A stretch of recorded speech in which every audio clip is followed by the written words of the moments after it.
Vous retrouvez maintenant La Foi prise au mot, votre émission de formation chrétienne présentée par Régis Burnet. Aujourd'hui, il reçoit le rabbin Rivon Krigier, auteur d'Épîtres de la vie, et le père Louis-Marie Coudray, directeur du service national pour les relations avec le judaïsme au sein de la Conférence des évêques de France. Bonjour et merci de nous retrouver pour La Foi prise au mot, votre rendez-vous de formation et de réflexion. Cette semaine, je vous propose une conversation un peu particulière puisque nous allons entendre un juif et un chrétien dialoguer autour du concept de vie. Souvent, quand un prêtre et un rabbin conversent à la télévision, c'est de la possibilité même de ce dialogue qu'ils discutent. Ils parlent de la douloureuse histoire de l'anti-judaïsme chrétien ou du chemin de réconciliation intervenu au milieu du XXe siècle. Ils parlent des continuités, des discontinuité entre les deux religions. Ces dialogues sont évidemment importants et même salutaires, et nous aurons certainement d'autres dans La Foi prise au mot. Cependant, et si on essayait de parler de notre trésor commun? C'est ce que je vous propose de faire aujourd'hui à propos justement du concept de vie. S'il y a un thème auquel les deux religions puisent, c'est bien celui-là, puisque Dieu, dès la Genèse, est perçu comme le Dieu de la vie, celui qui la crée, celui qui la maintient. Et tout le long des premiers livres, on entend cette proclamation, Adonai est le Dieu vivant, il est même le vivant. Alors, comment juifs et chrétiens voient-ils la vie? Comment cherchent-ils à la défendre? C'est ce que nous allons savoir dans ce dialogue avec vous, Monsieur le rabbin Rivon Krigier, bonjour. Bonjour. Vous êtes rabbin de la communauté Hadad Shalom, c'est dans le 15e arrondissement de Paris. Tout à fait. Et puis avec vous, père Louis-Marie Coudray, alors père ou frère, puisque vous êtes moine d'Abou-Gosh, et que vous êtes également directeur du service national pour les relations avec le judaïsme. D'un mot, de quoi s'agit-il ? Eh bien, écoutez, c'est un des services de la conférence épiscopale qui est chargé justement des relations avec le judaïsme. Donc, on pourrait dire trois dimensions. La première qui est la dimension institutionnelle, d'entretenir des relations au nom de l'Église avec les institutions juives. La deuxième qui est d'être peut-être une source d'information sur le judaïsme pour les évêques de France, pour la conférence épiscopale. Et puis un troisième rôle qui est celui de diffuser au sein de l'Église l'enseignement de l'Église sur nos rapports justement à la suite de la déclaration Nostra Aetate, sans oublier la profondeur historique d'où nous venons. Donc vous êtes coutumier justement de ces dialogues, comme je disais dans mon lancement, sur les rapports entre juifs et chrétiens, mais je trouve intéressant de voir ce que nous avons en commun sur un thème particulier, et donc sur ce thème de la vie. Est-ce que vous êtes d'accord avec mon lancement, en disant que, quand j'ai dit que Dieu, dès la Genèse, est le Dieu de la vie? Est-ce que c'est ça qu'il définit, en fait? C'est probablement une des plus belles définitions de Dieu, qui rend Dieu moins abstrait. Oui. Surtout que dans le Deutéronome, Dieu dit « Vous êtes aujourd'hui vivants », et c'est précisément parce que nous sommes des êtres vivants de sensibilité que nous communiquons avec l'absolu. C'est par la vie, le sens de la vie, que nous sommes en relation avec Dieu. Vous êtes d'accord aussi? Tout à fait. Heureusement, parce que nous touchons là vraiment l'essentiel. Oui. Et effectivement, dans la tradition chrétienne, la référence aussi, c'est la référence fondamentale de la Genèse, Oui. et de l'homme et de la femme créés à l'image de Dieu, et de Dieu qui est le vivant, et qui fonde le respect pour toute vie, pour toute personne. Et puis, en tant que chrétien, nous rappelons aussi la phrase de Jésus, « Je suis le chemin, la vérité et la vie ». Donc aussi pour le chrétien disciple du Christ, c'est la vie qui est essentielle. Oui, moi j'ajouterais juste, et ça va dans la continuité, qu'il faut rallier à la notion de vie la notion de dignité. Parce que vie, c'est abstrait, il y a toutes sortes de vies. Mais ce sur quoi on insiste, c'est qu'il y a une dignité de la vie et une sainteté de la vie, justement parce que c'est le désir de Dieu, et que Dieu est le vivant. Je vous propose de confirmer ça, enfin si on avait besoin de le confirmer, avec un psaume. On va entendre un extrait de psaume, on n'a pas le temps de lire tout le psaume. On va entendre le psaume 36, ce sont les versets 6 et 11, dans lesquels on va justement parler de sauver, enfin d'un Dieu qui sauve et d'un Dieu qui est la fontaine de vie. Voilà, on écoute ce psaume et on discute après. Seigneur, ta loyauté est dans les cieux. Ta fidélité va jusqu'aux nues. Ta justice est pareille aux montagnes divines, et tes jugements au grand abîme. Seigneur, tu sauves hommes et bêtes. Dieu, quelle est précieuse ta fidélité. Les hommes se réfugient à l'ombre de tes ailes. Ils se gavent des mets plantureux de ta maison, et tu les abreuves au fleuve de tes délices. Car chez toi est la fontaine de la vie. À ta lumière, nous voyons la lumière. Prolonge ta fidélité pour ceux qui te connaissent et ta justice pour les cœurs droits. Voilà, je voudrais enchaîner sur ce que vous disiez, monsieur le rabbin, sur la dignité de la vie. Est-ce que c'est là-dessus qu'il faut se fonder pour protéger la vie, si on peut dire, dès avant la naissance? Est-ce que dans le judaïsme, par exemple, on est, disons, je ne sais pas quel est le bon mot, mais on est au moins suspicieux, ou on interdit les avortements ou les manipulations génétiques? Est-ce que c'est aussi au nom de cette dignité qu'on peut faire ça? Mais c'est clair que c'est au nom de cette dignité qu'il faut veiller à la vie à tous les niveaux et dès qu'elle se manifeste.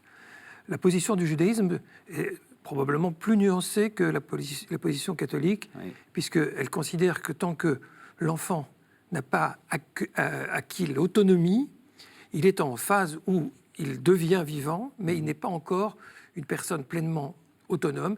Et ça a des implications dans la loi. Ça veut dire qu'on va considérer la vie de l'embryon en fonction du contexte général. Et si il constitue une menace qui risque de ruiner la vie de la mère, par exemple, c'est une question de santé physique, mais aussi psychique, on va prendre cela en considération. Donc on va donner place, dans certaines situations, à la possibilité de l'avortement. Mais a priori, ce n'est pas, bien sûr, la direction recherchée. C'est dans des cas d'espèce qui posent souci. Pareil, c'est la dignité de la vie? Oui, la dignité de la vie, le respect de la vie, et le fait que la vie est reçue comme un don. Et donc à partir du moment où c'est un don qui est reçu, je n'ai plus de maîtrise dessus. Mais je dois au contraire être entièrement au service de ce développement de la vie. Et c'est pour ça aussi que la position de l'Église catholique est dès le départ, dès le moment de la conception, il y a la vie, et donc on ne peut pas y toucher. C'est vrai que d'un point de vue humain, on pourrait se poser quelques questions sur peut-être quelques nuances à mettre concrètement. Vous évoquez le cas où la vie de la mère pourrait être en danger, etc. Et c'est vrai que on se trouve dans des cas extrêmes. Mais je pense qu'au niveau du principe, il est fondamental d'avoir des principes profondément enracinés dans la tradition et justement dans cette notion de respect. Et ensuite, il peut arriver effectivement que dans certains cas, mais des cas extrêmes, il puisse y avoir peut-être des réflexions entre les personnes concernées et le corps médical. Si vous me permettez, juste une ouverture de réflexion. Tout le monde s'accorde à dire que la sacralité de la vie, c'est très important, en tout cas la dignité, mais considérons par exemple la situation de légitime défense. La légitime défense, c'est une situation extrême dans laquelle on se permet de prendre la vie d'un autre parce qu'on est menacé. Donc on voit que même dans cette vision générale, nous posons en certaines circonstances des limites. Et dans le judaïsme, la réflexion autour de l'avortement est liée à cette situation, en sachant qu'il n'y a pas que la menace physique, mais il faut prendre aussi en considération la menace psychique, qui a été pendant de nombreux siècles insuffisamment considérée. Est-ce que je peux être un peu provocateur? Le fait que vous disiez que la vie est par essence ou parce qu'elle est donnée par Dieu de manière... elle doit être protégée à tout prix. Est-ce qu'il y a des vies qui sont meilleures que d'autres? Est-ce qu'il y a des vies qui sont plus dignes que d'autres? Ou est-ce qu'il faut être totalement universel ou universaliste? Alors, si je prends si j'adopte une approche historique, dans toute l'Antiquité, il y a des gradations, il y a des classifications, et c'est précisément parce que nous sommes des modernes et que nous considérons que la parole de Dieu nous invite à progresser vers un absolu, que nous nous détachons de cette vision hiérarchique et que la tendance est de prendre au maximum en compte la dignité de tout être vivant. Ça va aussi jusque même au règne animal. Il y a aujourd'hui beaucoup plus de prise en compte de la souffrance animale. Bien sûr, ça ne veut pas dire qu'il faut absolument tout mettre à égalité. Il y a aussi des priorités personnelles. Il est normal qu'on soit plus attaché à la vie d'un être qui nous est proche que quelqu'un qui est éloigné. Ça fait partie de notre psychologie. Mais la tendance universaliste, ça, beaucoup de chrétiens l'ignorent, elle est déjà présente dès les sources premières du judaïsme, et elles doivent continuer à s'épanouir. Oui, parce que je suis un peu provocateur, parce que je vais arriver à la question du peuple élu. Est-ce que les gens qui font partie du peuple élu ont plus de dignité que les autres? Alors, j'y vais carrément, je suis désolé. Allez-y carrément. Je suis convaincu qu'il y en a qui le pensent à l'intérieur de nos communautés. Je suis personnellement, et je ne suis pas le seul, absolument catégoriquement opposé à cela. On est dans la vision lévinassienne que l'élection est une responsabilité. Si on est élu, c'est pas pour contenter son ego, mais pour se tourner vers les autres et se mettre au service des autres. C'est le sens même de l'élection. C'est aussi une pierre dans le jardin des chrétiens qui se sont, qui se sont construits en disant « nous sommes universalistes », contrairement aux juifs qui étaient particularistes. Oui, parce que c'est vrai que pendant de longues années, le christianisme s'est aussi construit en réaction par rapport au judaïsme. Alors que l'universalisme, alors nous l'avons déjà, le récit de la Genèse fait quand même partie du corpus d'écriture chrétien. Et donc, comme nous venons de le mentionner, il y a ce respect absolu pour l'homme et pour la femme, créés à l'image de Dieu et égaux. Ensuite, vous avez la vocation d'Abraham. Et dans la vocation d'Abraham, vous avez l'élection d'un particulier, mais avec une dimension universelle. Et on est toujours dans la logique de l'opposition, alors qu'au contraire, il faut être dans la logique de la conjugaison. Et donc, il n'y a pas d'opposition entre cette élection d'Israël pour être témoin de Dieu dans une perspective universaliste. Je dirais c'est comme l'amour. L'amour universel, ça n'existe pas. Il n'y a que des amours particuliers. Donc, on voit bien comme, au contraire, justement, dans le plan de Dieu, on passe par là, on passe par le particulier pour avoir une visée universelle. Et que l'on retrouve d'une certaine façon dans la phrase de Saint Paul, quand il vous dit, et pour répondre un petit peu à votre question sur les différentes valeurs de vie, il n'y a plus ni homme ni femme, ni juif ni chrétien, ni juif ni païen, ni homme libre ni esclave. C'est effectivement par rapport à ce qui sont des catégories naturelles, je dirais anthropologiques, de hiérarchisation, qui sont instinctifs à l'homme, qui justement là sont brisés. Parce que l'homme et la femme existent toujours. On va dire que les rapports économiques existent toujours, les rapports entre juifs et chrétiens existent toujours, mais nous sommes tous frères dans le Christ, effectivement. Et donc c'est ça qui est fondamental, de bien voir qu'il y a cette fraternité, donc cette égalité, donc ce respect absolu l'un pour l'autre. Et c'est aussi ce qui fonde la relation entre juifs et chrétiens. Si nous pouvons nous parler, si nous pouvons dialoguer, c'est parce que nous sommes chacun dans cette attitude de respect de l'autre. Ce que tu es m'apporte quelque chose et je t'apporte quelque chose et je respecte ce que tu es.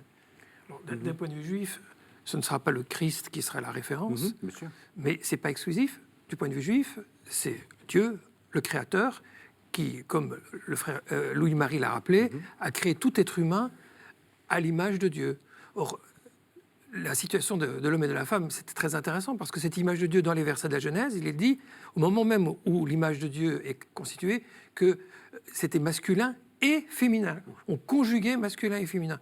Qu'au cours de l'histoire, il n'y ait pas eu égalité, c'est un fait dont il faut prendre acte, mais aspirer à cette égalité, c'est déjà au cœur de ce qui a été posé dès les premiers versets de la Genèse.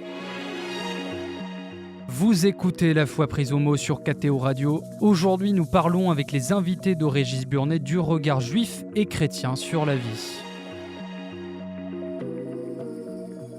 En quoi la religion, alors là je parle de la religion, j'allais dire institutionnelle, accompagne la vie? En quoi les rites, et puis on parlera après des commandements, mais les rites sont une manière peut-être d'exprimer ou d'accompagner cette dignité irrémissible de la vie? C'est une question tout à fait fondamentale.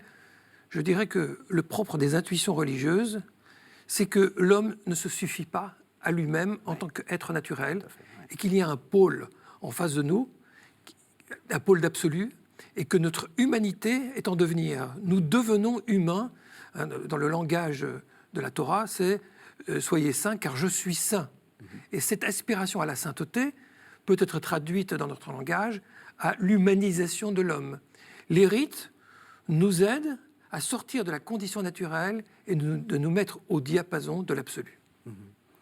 Même question, parce que c'est vrai que souvent, on se dit à quoi ça sert. Alors, pour y répondre en langage chrétien, je pense que c'est la prédication de Jésus. Convertissez-vous et croyez à l'Évangile.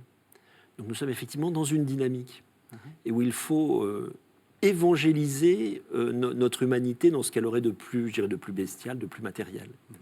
Alors, quand je dis l'évangéliser, c'est pas seulement la référence à la personne de Jésus en tant que le chrétien et disciple de la personne du Christ, mais c'est aussi avec tout ce qu'il y a derrière. Donc, tout le rapport au Premier Testament, tout ce qui est de la loi, tout ce qui sont nos 10 commandements, ce sont les 10 paroles. Même si on a un peu modifié au sujet du Shabbat, en le transférant sur le dimanche.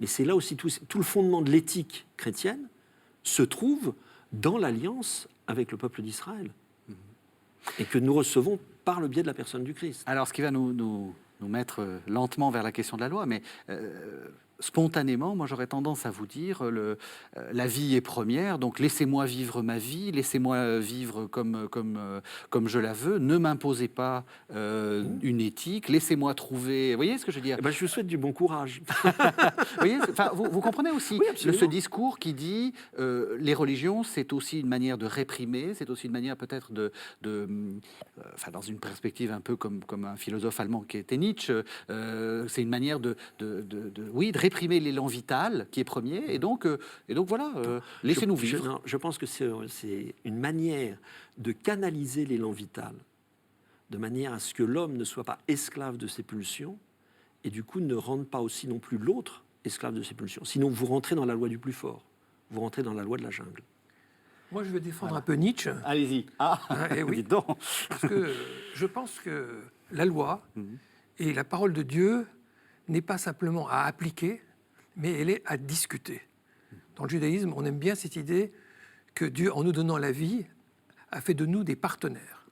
Alors, partenaire, ça ne veut pas dire qu'on fait n'importe quoi. Ça veut dire qu'on est en dialogue avec l'absolu. Mais un dialogue, ça veut dire que l'absolu prend aussi en compte la créature, avec ses difficultés, avec sa singularité, avec la complexité des situations dans lesquelles elle se trouve. Et donc, le danger pour une religion, c'est quand elle a un discours unique, absolu et autoritaire, et qu'elle n'entend plus les situations et les détresses des personnes dans leur réalité et dans leur complexité. Et c'est dans cette rencontre-là qu'il y a l'éclatement au sens positif de la vie et ce à quoi nous devons être attentifs. Vous êtes d'accord? Est-ce qu'il faut discuter ce que dit le pape? Il vous a coincé. Mais non, mais je n'ai jamais pris la parole du pape pour la parole de Dieu. Oui. Même si le magistère est fondamental, hein, et là nous nous retrouvons, puisque c'est à la fois parole de Dieu et tradition qui sont...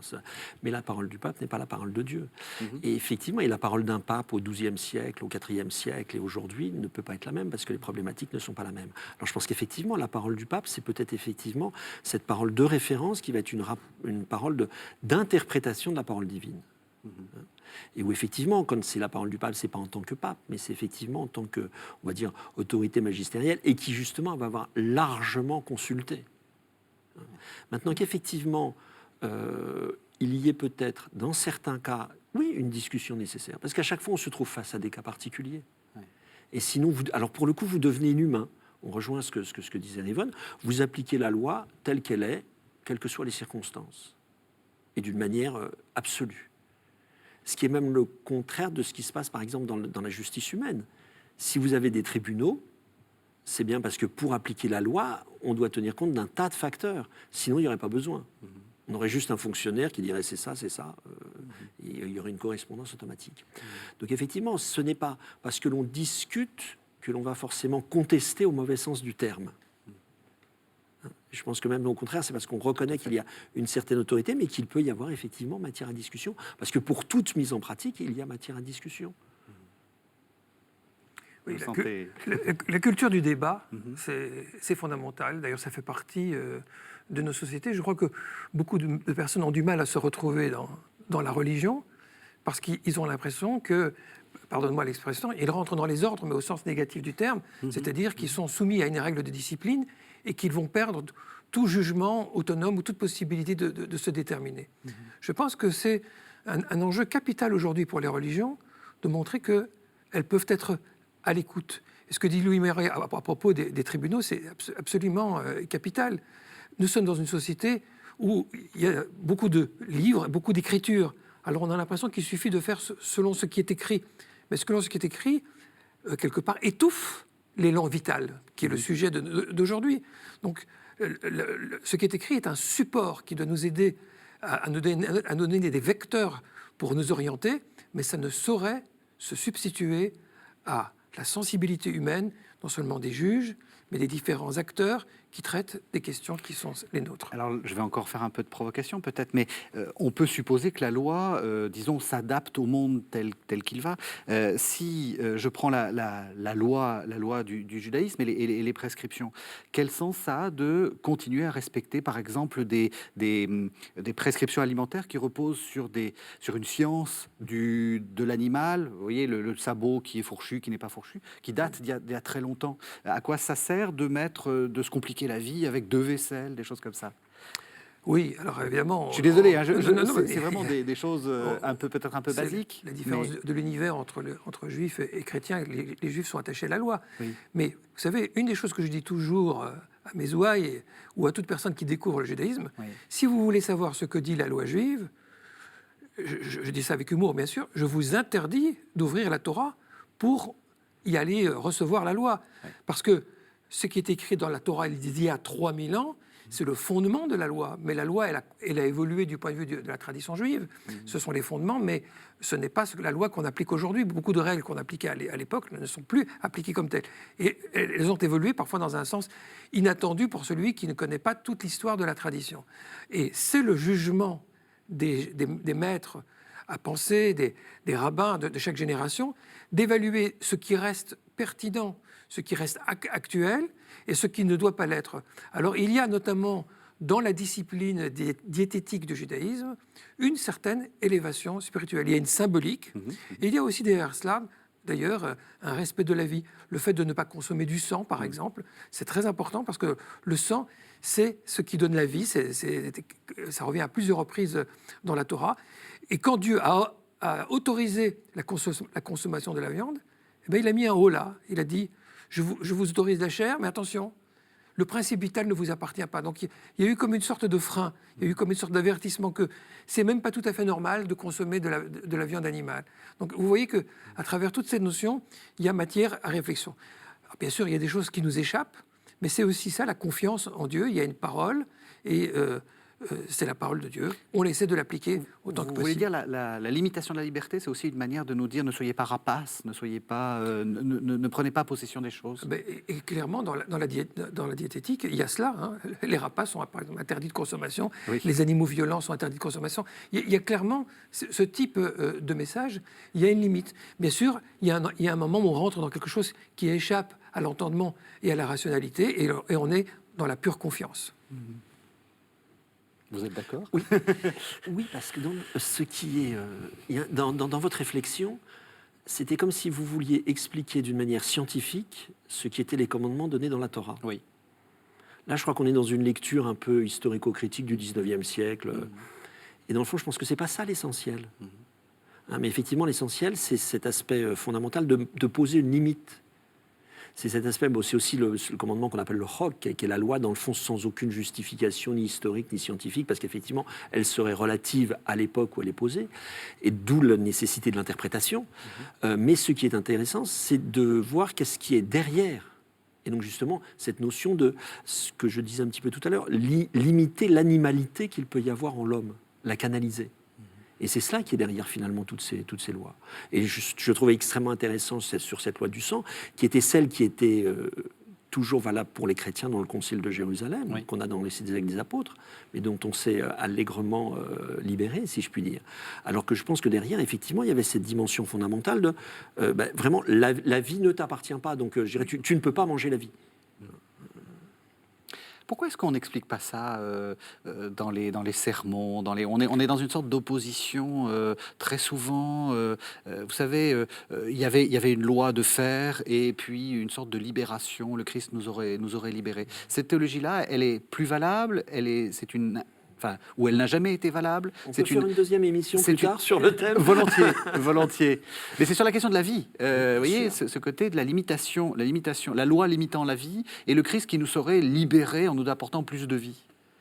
Je pense que la loi ne limite pas la vie. La loi, au contraire, permet l'épanouissement de la vie en empêchant que l'anarchie ne détruise la vie. Et je dirais la loi du Christ ne vient pas supprimer toutes les lois de comportement et de vie quotidienne. Loin de là. Peut-être qu'effectivement, mais encore même pas, cette opposition est fausse. Parce que je reste intimement persuadé que tout juif qui respecte les 613 mitzvot, mais il le fait aussi par amour pour l'Éternel. Il le fait aussi pas par amour pour Dieu, sinon ça n'a pas de sens. Et je me souviens très bien de cette amie quand j'étais à l'Ulpan à Jérusalem, justement, qui me disait combien elle était heureuse quand elle préparait le Shabbat. Vous entendez beaucoup de réflexions aujourd'hui en France sur pas allumer l'électricité, enfin, etc. Oui, de tas de petits trucs. C'est encore très culturellement enraciné. Mais elle m'expliquant combien, au contraire, pour elle, c'était une marque de respect vis-à-vis de Dieu et vis-à-vis de ce qui était demandé par le biais de la loi et avec l'interprétation qui en avait déduit toutes les mises en pratique. Et je renverrai les chrétiens à ce qui est demandé dans le catéchisme de l'Église catholique sur les observances du dimanche. Ben, vous vous rendrez compte qu'il y a aussi beaucoup d'exigences normalement par rapport au dimanche. C'est ce que j'allais dire, parce que l'opposition loi-foi a été un des grands malentendus dans l'histoire des relations judéo-chrétiennes. Un très grand malentendu qui mérite absolument d'être affiné. Parce que, comme le dit très bien Louis-Marie, il n'existe pas de religion, il n'existe pas de société sans loi. C'est absolument nécessaire. La question, c'est l'articulation de la loi et de la foi. Il ne faut pas être prisonnier de ses pulsions, mais il ne faut pas non plus être prisonnier de la loi. Il faut trouver le moyen de faire en sorte que la loi soit un vecteur et un moyen d'épanouissement pour donner place à plus d'humanité. C'est ça l'enjeu. Et s'agissant du judaïsme, bien entendu, il y a toute une symbolique qu'il faut creuser et qu'il faut comprendre, exactement comme dans le christianisme. Les sacrements doivent être compris et creusés pour qu'on en tire toute la substance. Mais vous parlez en fait un peu comme Dieu, en tout cas comme Dieu dans le Deutéronome. C'est bien. Dans le Deutéronome, puisque finalement ce fameux passage, cette péricope sur les deux voies dit exactement ça. Je vous propose qu'on l'entende justement. C'est le chapitre 30 du Deutéronome, ce sont les versets 15 à 19. Vois, je mets aujourd'hui devant toi la vie et le bonheur, la mort et le malheur. Moi qui te commande aujourd'hui d'aimer le Seigneur ton Dieu, de suivre ses chemins, de garder ses commandements, ses lois et ses coutumes. Alors tu vivras, tu deviendras nombreux, et le Seigneur ton Dieu te bénira dans le pays où tu entres pour en prendre possession. Mais si ton cœur se détourne, si tu n'écoutes pas, si tu te laisses entraîner à te prosterner devant d'autres dieux et à les servir, je vous le déclare aujourd'hui, vous disparaîtrez totalement.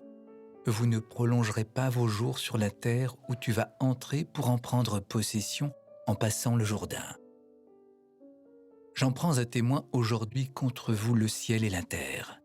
C'est la vie et la mort que j'ai mises devant vous. C'est la bénédiction et la malédiction. Tu choisiras la vie pour que tu vives, toi et ta descendance, en aimant le Seigneur ton Dieu, en écoutant sa voix et en t'attachant à lui. C'est ainsi que tu vivras et que tu prolongeras tes jours, en habitant sur la terre que le Seigneur a juré de donner à tes pères, Abraham, Isaac et Jacob. Alors Louis-Marie Coudray, comment est-ce que vous lisez ce texte central, enfin central à la fois pour les Juifs, certes, mais aussi pour nous, en réalité? Il est aussi central pour les chrétiens. Absolument. Parce que, comme on le rappelait tout à l'heure, tout l'Ancien Testament fait partie de notre tradition et fort heureusement relu le dimanche régulièrement. Ce qui est intéressant dans ce texte, si je puis dire, c'est que dans le fond, il met l'homme face à sa responsabilité. Et qu'il est effectivement face à une responsabilité, face à une liberté. Est-ce qu'il va entendre justement ce choix que Dieu met devant lui et est-ce qu'il va faire le bon choix? Et avec on le réentendant à l'instant, écoute et attache-toi au Seigneur ton Dieu. Et donc automatiquement, un attachement, c'est une attitude personnelle qui vient d'une décision personnelle. Et c'est là ce qui est fantastique, c'est que Dieu ne s'impose pas.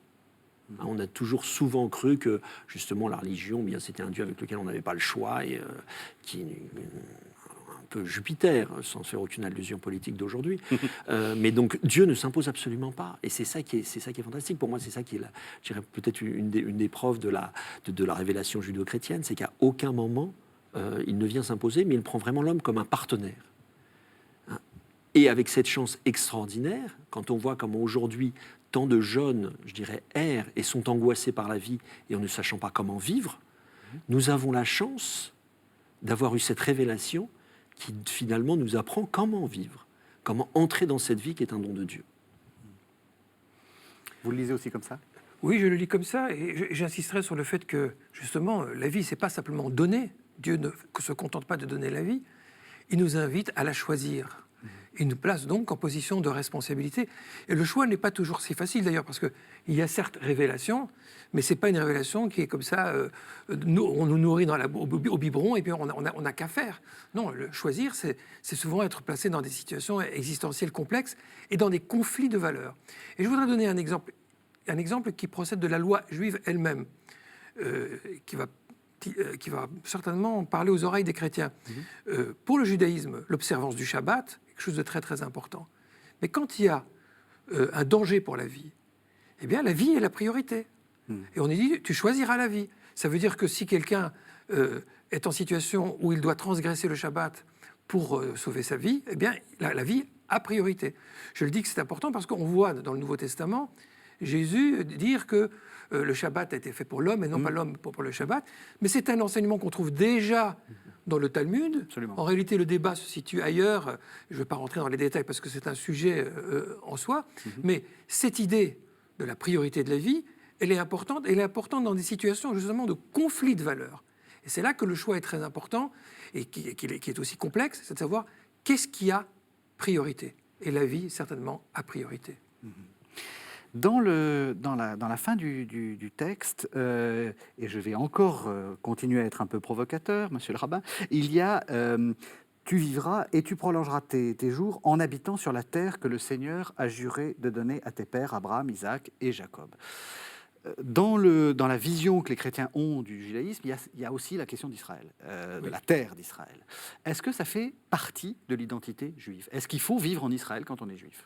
Alors que ça fasse partie de l'identité juive, personne n'en doutera, à l'intérieur du judaïsme en tout cas, parce que dans toutes les prières quotidiennes et abondamment et tout au long de la culture juive, le souvenir, la mémoire, mais aussi la vision ultime de l'épanouissement du peuple juif est autour de Jérusalem, est autour de la terre d'Israël.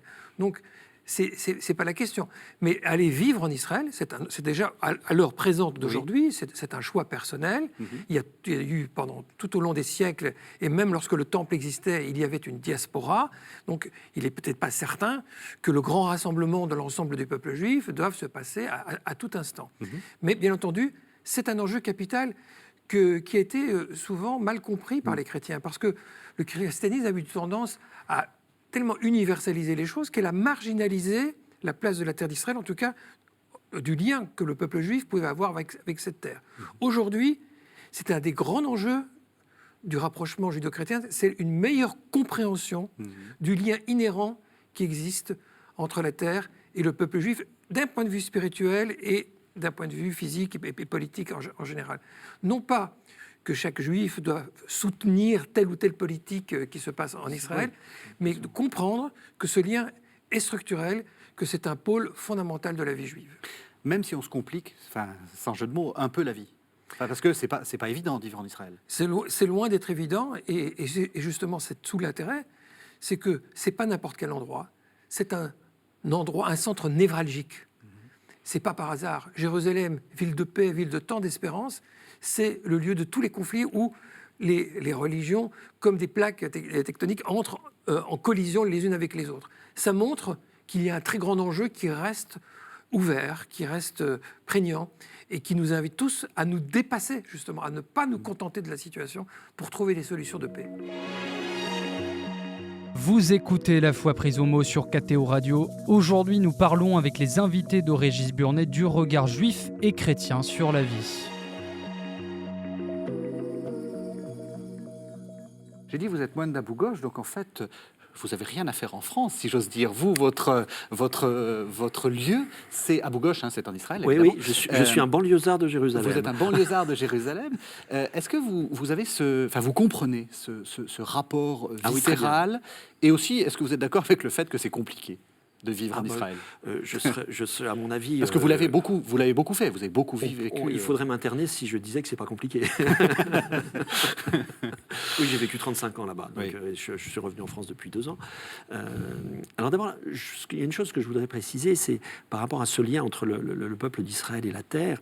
On sait comment Jean-Paul II a fait une avancée majeure dans les relations entre judaïsme et christianisme, et au moins catholicisme, puisqu'il ne peut pas parler au nom de tous les chrétiens, dans sa déclaration de Mayence, en parlant de l'alliance qui n'a jamais été révoquée, en quoi il reprend saint Paul. Mais justement, une des composantes de l'alliance, c'est le lien avec la terre. Donc, si aujourd'hui, je dirais, il n'y a pas de problématique particulière par rapport justement à cette existence du peuple d'Israël, à l'existence de la Torah, et à la continuité et pour le peuple d'Israël et pour le peuple chrétien dans ce qu'il en a hérité, effectivement, nous avons une réflexion à faire par rapport à ce lien à la terre. Notamment du lien, justement, comment est-ce que nous voyons et comment est-ce que nous recevons, parce que c'est ça qui est fondamental dans le dialogue, c'est de recevoir l'autre tel qu'il se définit, non pas tel que je le rêve, mais tel que lui se définit. Sinon, nous ne sommes pas dans l'ordre du dialogue. Et donc, effectivement, il y a un lien qui est fondamental et que nous devons accepter et prendre comme tel. Alors maintenant, effectivement, nous nous trouvons confrontés à une complexité de situation au niveau concret, et avec un problème de justice, sans entrer dans des considérations politiques. On voit bien comment c'est cela aussi qui est l'enjeu. Et que derrière la justice, c'est aussi la qualité de la vie pour l'ensemble des populations qui sont sur cette terre d'Israël. Donc je n'ai pas de réponse à donner, mais on voit bien comment nous devons entrer dans ce fait d'accueillir l'autre tel qu'il est et avec le rapport tel qu'il a avec la terre. Est-ce que nous devons donner des leçons? Est-ce que nous devons nous en préoccuper? Parce que c'est vrai certainement qu'on pas. on a nous souvent... en préoccuper, oui, bien sûr, nous en préoccuper. Parce que nous devons être artisans de paix. Et être artisan de paix, c'est effectivement, comme je vous disais, accueillir l'autre tel qu'il est, le comprendre. Ça ne veut pas dire que parce que je le comprends, je suis d'accord avec lui. Mais en le comprenant, je pourrais peut-être apporter une contribution à quelque chose. Vous voyez, mais certainement pas, ni en jugeant, ni en donnant des leçons. Mais en étant effectivement des facilitateurs de la réflexion.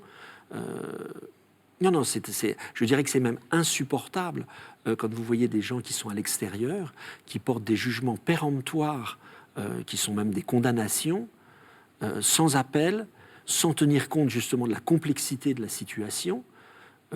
C'est absolument pas ce qui va permettre d'avancer vers un chemin de paix, de compréhension, aussi bien ici qu'à Jérusalem, sachant que j'ai aussi l'intime conviction que c'est de Jérusalem que viendra la paix dans le monde. Intuition partagée, et je suis très touché aussi par les paroles de Louis-Marie, parce que en tant que juif, quand j'essaie de comprendre quel peut être le rôle de l'Église et des chrétiens en général, c'est justement un rôle de facilitateur et de modérateur et d'artisan de paix. Parce qu'aujourd'hui, les Juifs les Israéliens plus précisément, sont en conflit avec le monde musulman et avec les pays arabes qui l'entourent. C'est là que la force d'un tiers peut être déterminante et un tiers préoccupé de paix. Au lieu de s'engager politiquement pour un parti ou pour un autre, c'est d'essayer de créer des passerelles. Et là, le christianisme serait pleinement dans sa vocation. Du point de vue juif, il y a un texte talmudique qui dit que la terre d'Israël a été offerte en cadeau par Dieu, mais que c'est un cadeau qui est accompagné de souffrance et d'épreuves. Oui, c'est un cadeau un peu empoisonné, un cadeau paradoxal. Parce que c'est un cadeau défi. Je vous la donne, mais attention, c'est le cadeau de tous les dangers, c'est le cadeau des opportunités. Si vous réussissez à vivre là-bas et à créer un environnement de paix, votre identité, votre être va se transformer, vous allez devenir plus vivant, au sens noble du terme. C'est pas par hasard si Dieu nous a mis là et pas quelque part en Océanie, loin des grands enjeux politiques de la planète. Vous voyez, c'est là qu'il faut comprendre le caractère existentiel, juste une référence rapide, mais souvenons-nous des premiers pas d'Abraham. Abraham, il est à peine entré en terre de Canaan qu'un verset, et Dieu lui promet la terre, et un verset vient tout de suite lui dire, mais attention, le Cananéen est déjà présent. Vous ne trouvez pas qu'il a joué un mauvais tour à Abraham? Oui, si. Il lui offre un cadeau, il lui dit, mais attention, il y a déjà quelqu'un. On voit bien que tout l'enjeu de cette présence sur cette terre, ça va être de tenter de créer de la fraternité.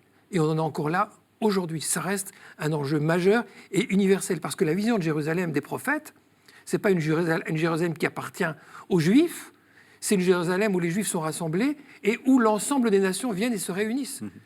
Et c'est là que nous nous retrouvons, je pense. Il y a un enjeu capital universel autour de cet endroit. Mais est-ce que c'est pas le propre de tous les dons d'Adonai, enfin de Dieu, le fait que chaque fois qu'il y a un don, c'est compliqué. Et est-ce que c'est pas compliqué d'être juif, la vie juive, est-ce que c'est pas compliqué comme c'est compliqué d'être chrétien, alors que ça serait beaucoup plus simple d'être ni l'un ni l'autre? Écoutez, vous m'obligez à faire de l'humour juif. Allez-y. Quand on demande à un juif en un mot comment ça va, il dit bien, et en deux mots, pas bien. Oui. Voilà. Oui, mais la complexité de la vie, c'est ce qui la rend intéressante et exaltante. Et toujours pour continuer dans l'humour juif, Woody Allen, à propos de l'éternité du monde à venir, il dit ça devient long, surtout vers la fin. Oui. Donc on n'aimerait pas même un monde à venir où il ne se passe rien. La vie, c'est justement la confrontation à la complexité. Et je dirais même, la souffrance que personne n'aime et que personne ne désire et qu'il ne faut pas rechercher, est une composante de la vie. Elle nous oblige à nous dépasser et à nous battre.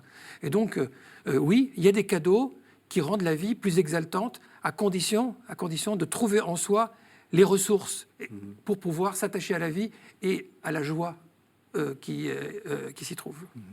Alors, on arrive à la fin de l'émission, on va arriver à la fin de la vie, si j'ose dire. Là aussi, peut-être cadeau empoisonné que nous fait Dieu, cette sorte d'exigence de protéger la vie. Je parle de ça parce que c'est vrai que dans le christianisme, c'est vraiment un point de rupture ou de fracture avec la société actuelle telle qu'elle est. Cette question de pas d'euthanasie, on protège la vie jusqu'au bout. Qu'est-ce qu'il y a à en dire de ça? Ce qu'on appelle les problématiques de fin de vie pour pas dire en gros l'euthanasie, soyons clairs. Alors je pense que ce qui est fondamental, c'est qu'effectivement l'homme d'aujourd'hui s'imagine qu'il est maître de la vie. Oui. Et alors c'est vrai, d'une certaine façon, l'homme a toujours eu la liberté de se suicider. Et je dirais là, on est dans la ligne de ce qui est dit dans le Deutéronome, où Dieu nous met face à notre responsabilité. Peut-être que la question encore plus fondamentale, c'est pourquoi vouloir mettre fin à la vie. Alors effectivement, il y a et déjà même déjà dans certains textes de Pie XII, vous avez ce qui est très clair, c'est contre ce qu'on appelait l'acharnement thérapeutique, qui, d'une certaine manière, l'acharnement thérapeutique est même un manque de respect à la vision de la vie de la personne, où finalement vous la transformez en plante verte et vous vous acharnez dessus, alors que ce n'est pas cela qui est recherché. Je pense que ce qui est fondamental, justement, c'est, comme nous le disions tout à l'heure, d'être dans cette attitude de respect. Donc, euthanasie, certainement pas. Mais lutter contre la souffrance, on a aujourd'hui fait tellement de progrès pour l'accompagnement, justement, des souffrances, donc pour l'accompagnement, pour les soins palliatifs. Et je pense que l'Église a aussi, je pense une maison comme la maison Jeanne Garnier à Paris, qui a quand même une maison qui a maintenant une vingtaine d'existences et qui a été à la pointe de ce genre d'établissement. On voit bien quel est le souci. Respecter la dignité de la personne jusqu'au bout et l'accompagner jusqu'au bout. Et non pas abréger, je dirais simplement par confort. La vie n'est pas toujours confortable. Mais là encore, on se trouve confronté aussi à des situations particulières qu'il faut savoir respecter. Là aussi, on respecte jusqu'à la mort. Oui, je rejoins Louis-Marie, mais j'insisterai peut-être plus encore sur cette nécessité de ne pas avoir un discours radical, mais de tenir compte de la complexité des situations. Je dirais les choses d'une formule. Abréger la vie, non. Abréger la mort, oui. Et je mets un point d'exclamation au non et au oui. Et j'entends par abréger la mort, par le fait qu'il y a des situations critiques, extrêmes, de fin de vie, qui ne sont plus la vie, mais qui sont pour certaines personnes une torture. Et il n'y a pas de commandement à rester et à tout prix sous la torture. Il ne faut pas y voir une gloire. Il y a un moment où il n'y a plus de dignité possible. Et il faut pouvoir entendre cette souffrance, pas seulement la souffrance physique, mais la souffrance psychique des situations de fin de vie. Et à partir de ce moment-là, je pense que respecter la vie, c'est respecter la dignité de la vie. Et il y a certainement matière à, être plus nuancé dans la manière dont on va accompagner les personnes et leur permettre de terminer leur existence de manière plus digne. Alors bien sûr, les soins palliatifs, ça doit être la priorité, mais ce n'est pas la réponse à toutes les situations. C'est trop complexe et trop court ici pour en parler davantage. J'ai eu l'occasion de m'exprimer dans un ouvrage qui est paru récemment. Épître de la vie, je le remontrerai. Mais le point sur lequel j'insisterai particulièrement, c'est que nous, les personnes de religion, notre rôle, c'est d'aider ces personnes qui sont en fin de vie à donner du sens à leur vie jusqu'au bout. Selon la formule de Ricoeur, être vivant jusqu'à la mort. Jusqu'aux derniers instants, il y a encore de quoi trouver le goût. Et tant que ce goût et ce sens est possible, nous devons être davantage, et bien sûr, de ce côté-là. Mais être à l'écoute de celui qui est agonisant, c'est aussi être à l'écoute de sa souffrance et de lui permettre d'éviter le supplice ultime. C'est-à-dire qu'en fait, vous êtes en train d'enrichir la définition de la vie. Être vivant, c'est pas simplement vivre et donc se mouvoir, et la vie, l'ensemble des forces qui résistent à la mort. Vous mettez en plus l'idée de la dignité. La vie, il faut qu'elle soit digne. Voilà, il faut qu'elle soit digne. Et cette prise en compte doit nous aider à nuancer notre position et avoir une position fine sur la question de la fin de vie. Vous êtes d'accord sur cette question de la dignité ? Que c'est ça, finalement, la définition ultime de la vie. Je ne me risquerai pas à donner une définition ultime de la vie. Parce que surtout après, je vais vous poser une question encore plus compliquée, c'est comment est-ce qu'on réussit sa vie. Mais ça va être pour après. Mais effectivement, je pense que la question de la dignité de la vie est fondamentale. Et c'est aussi cette question de la dignité qui fait qu'on doit s'engager contre un certain nombre d'événements dans notre société d'aujourd'hui. La situation des migrants. Où est leur dignité, où est la dignité de ces personnes? Qu'est-ce que nous faisons justement? Parce que c'est là aussi où ma responsabilité. C'est en quoi est-ce que je contribue à la dignité de la vie de l'autre? Donc c'est à la fois dans le respect de sa personne, mais aussi comment est-ce que d'une manière positive, je vais pouvoir aider celui qui est en situation de détresse. Mais c'est aussi extrêmement difficile d'arriver à définir, et tout le monde n'aura pas la même définition sur la dignité de sa vie ou sur ce qui se fait sa vie, ou puisque vous parlez de vie réussie. J'ai un exemple je dirais très concret. J'ai un ami qui est diplomate et qui a renoncé à faire une brillante carrière parce qu'il avait un de ses enfants qui était en situation de difficulté. Parce que pour lui, c'était ça l'essentiel. Donc je dirais derrière, c'est aussi la question des valeurs. Quelles sont nos valeurs essentielles? Et pour élargir la réponse, je pense que la dignité, la vie réussie... Oui, qu'est-ce qu'une vie réussie? La vie réussie, c'est peut-être celle où... Alors malheureusement, ça n'existe jamais vraiment. Mais on se dit, oui, j'ai peut-être réussi à faire le bien là où je suis passé. Faire le bien, c'est-à-dire effectivement, je dirais, pour prendre un autre terme, être bon avec ceux que j'ai croisés. Parce que c'est ça qui est l'essentiel et notamment de la vie humaine. C'est la qualité de la relation humaine. Nous sommes faits pour vivre en communauté et pour ne pas vivre en communauté comme des animaux avec la loi de la jungle dont nous parlions tout à l'heure, mais pour justement vivre en communauté dans ce respect, dans cette émulation réciproque, pour qu'à la fois il y ait des vies personnelles et des vies communautaires. Donc je pense qu'effectivement une vie réussie, c'est celle-là. C'est en quoi est-ce que j'ai réussi à être bon et à susciter chez l'autre que lui-même soit vivant. D'où peut-être pour soi-même une certaine dimension d'abnégation et de renoncement, au bon sens du terme. Parce que automatiquement, pour être bon et pour donner la vie à autrui, parfois, ça entraîne chez soi des renoncements personnels. Et je pense que là, à ce moment-là, le chrétien devient vraiment disciple du Christ. C'est dans ce moment-là où je dirais, le Christ l'a porté à l'ultime, c'est-à-dire pour donner la vie, il a donné sa vie. Et en réponse, Dieu l'a ressuscité. La même question, qu'est-ce que c'est que réussir sa vie? On a bien compris que ce n'était pas forcément respecter les 636 commandements à la lettre. Non, surtout que les 613 commandements dont on 613, parle, beaucoup sont datés, parce qu'ils appartiennent à une longue époque. Le chiffre 613 est devenu symbolique de l'adhésion totale, de l'effort de plénitude, d'essayer d'aller jusqu'au bout de la volonté divine. Je serais assez proche de ce que dit le frère Louis-Marie. Bon, avec tout le respect que j'ai pour Jésus, et j'en ai véritablement, je ne dirais pas que la réussite de la vie, c'est d'être le disciple de Christ, mais d'être le disciple de Dieu, certainement, qui nous enseigne, dès la Torah, d'aimer son prochain comme soi-même et comme un enjeu capital. Mais justement, réussir sa vie, c'est la dépasser. C'est dépasser le premier degré de l'existence, c'est se sublimer. Tout est dans cette notion de sublimation, de dépassement de soi. Et ça ne peut se faire qu'à travers la sortie de l'égoïsme, la générosité. Et la générosité, c'est la prise en compte de la dignité de l'autre. Ce qui fait que nous sommes les uns et les autres des créateurs de Dieu. C'est vrai que l'enjeu des migrants, c'est un enjeu capital, c'est un exemple parmi d'autres. Et là aussi, il faut avoir une réflexion profonde. Il ne suffit pas simplement d'ouvrir les portes à tout vent, parce qu'on sait très bien que ce ne sera pas la solution. Mais ça ne nous dédouane pas, si on décide de ne pas intégrer tous les migrants qui veulent venir en Europe, de réfléchir à des solutions pour que ces personnes-là, là où elles se trouvent, puissent vivre dans la dignité. Et si on ne le fait pas, eh bien, on est dans une vision extrêmement égoïste. Donc c'est un enjeu capital. Je crois que c'est même l'enjeu spirituel par excellence. Réussir, c'est un mot de la société libérale, de la société moderne. Absolument. Mais du point de vue spirituel, réussir, c'est justement donner. Et c'est là que réside tout l'enjeu.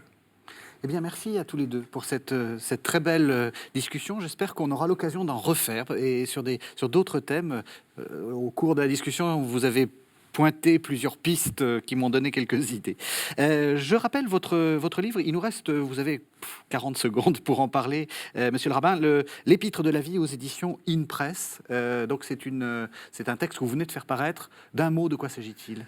Écoutez, je crois que pour tous les téléspectateurs qui s'interrogent de savoir comment, dans le judaïsme, est pensée la question de la fin de vie, avec tout ce que ça implique, les dons d'organes, l'euthanasie, mais aussi l'accompagnement des malades, eh bien, ils trouveront dans ce livre tous les éléments qui sont ceux de cet accompagnement.